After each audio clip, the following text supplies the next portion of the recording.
3 years ago, the world witnessed music history when Beyonce became the first black woman to headline Coachella in 2018.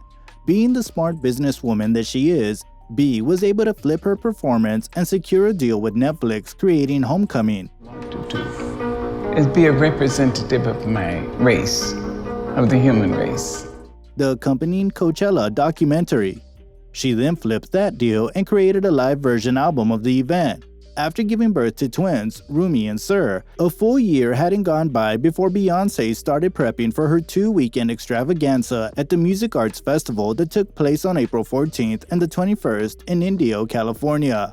Scheduled for Coachella 2017, her pregnancy with Blue Ivy's younger siblings pushed her to the 2018 slot, and 2017 would be headlined by Lady Gaga instead. Not wanting to disappoint her hive, she began rehearsals right away, with the approval of her doctor, and of course, the lengthy process went on for 8 months in total, splitting 4 and 4 between working with her band and dancers. The historical event was a huge nod to historical black colleges, aka HBCU, culture and incorporated aspects of black Greek life. This would be the first time ever that HBCU life would be introduced to a mainstream stage. Jay-Z, Kelly Rowland, Michelle Williams, Solange, and J Balvin all made guest appearances, and voice notes from icons like Maya Angelou and Malcolm X could be heard throughout the show.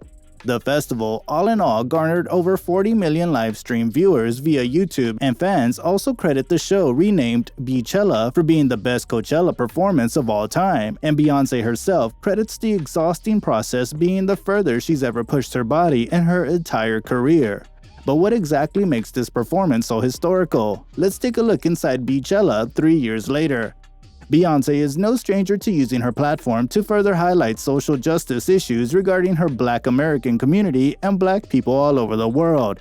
In 2016, she did a Black Panther tribute at the Super Bowl performing her song Formation from her Lemonade album, and that would be the first time B performed that song in front of a large audience. For those who don't know, the Black Panther Party was a pro-black organization that patrolled their city due to ongoing abuse of power by the local Oakland police. With lyrics like, "I like my baby hair with baby hair and afros, I like my Negro nose with Jackson 5 nostrils, and you might just be a black Bill Gates in the making." Needless to say, the crowd was shooketh. Following her Super Bowl performance, while pregnant with the twins, she performed sitting down at the 2017 Grammys, and the Hive pointed out that her outfit was inspired by the African mythical goddess Ocean, a river deity representing femininity, beauty, and love in the Yoruba religion of West Africa. In her Homecoming documentary, Beyonce stated how she'd always wanted to go to an HBCU, given the fact that her father, Matthew Knowles, is a Fisk University graduate. But she never got the chance due to being in DC3, aka Destiny's Child. In her words, the group was her college experience and the world was her teacher.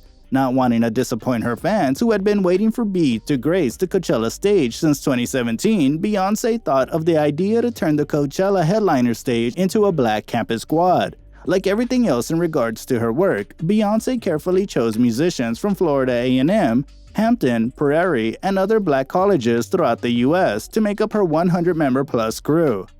Prior to the big day, Beyonce shared on her official YouTube channel that she'd undergo a vigorous diet under exercise psychologist Marco Borges that consisted of no bread, no carbs, no sugar, no dairy, no meat, no fish, and no alcohol. Before you ask, well dang, did she eat air? Well, no. The diet was plant-based. The plan was only supposed to last for 22 days, but Beyonce pushed herself to take on 44 in order to reach her goals. In the beginning of her Coachella performance, B is seen wearing custom Balmain created by Black, French creative director Oliver Rousteing. Numerous outfit changes on both nights of Beychella would be made, all created by the French designer. Dressed like the queen she is, wearing a bust similar to that of Queen Nefertiti's, a black, ancient Ethiopian queen deemed the most beautiful queen in ancient Egyptian history. Majorette dancers would come out to the gate swinging, putting their all into it, doing their little dancey dance to the instrumental played by the band before Beyonce, with a quick costume change, emerged from the top of the bleachers while the band played horns from The Wiz movie. Not to get confused with The Wizard of Oz, she elegantly stepped down the bleachers before turning into the head majorette.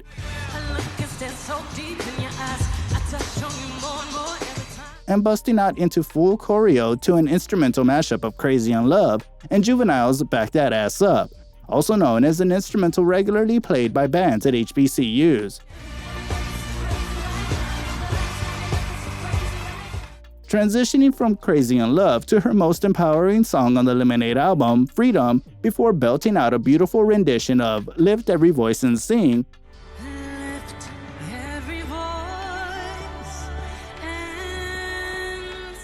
deemed the Black national anthem, the song was originally written as a poem by NAACP leader James Weldon Johnson in 1900 to commemorate Abraham Lincoln for freeing slaves in the South.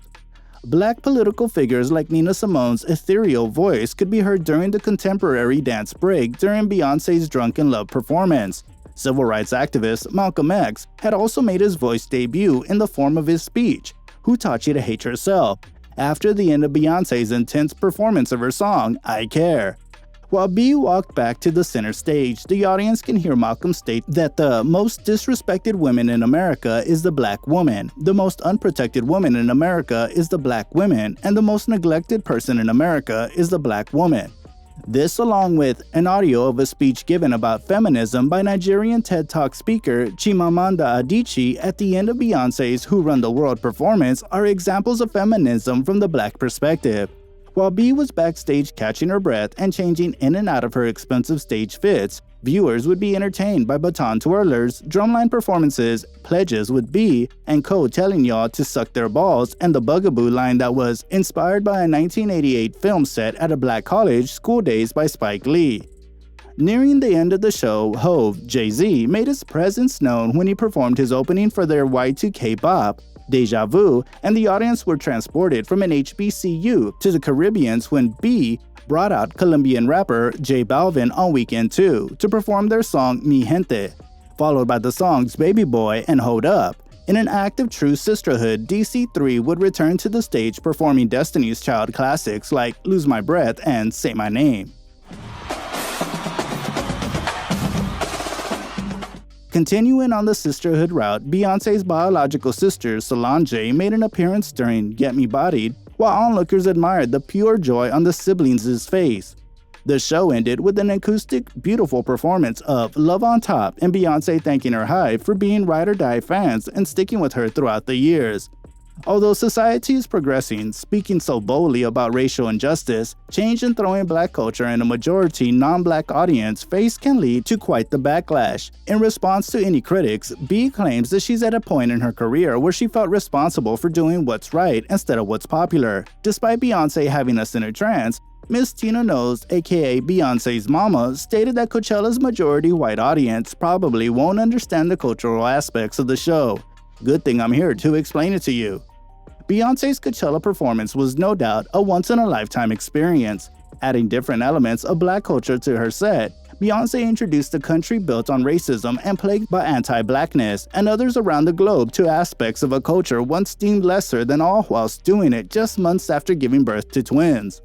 In result of the performance, Beyonce established a scholarship program called the Be Good Initiative's Homecoming Scholars Award Program for HBCU students.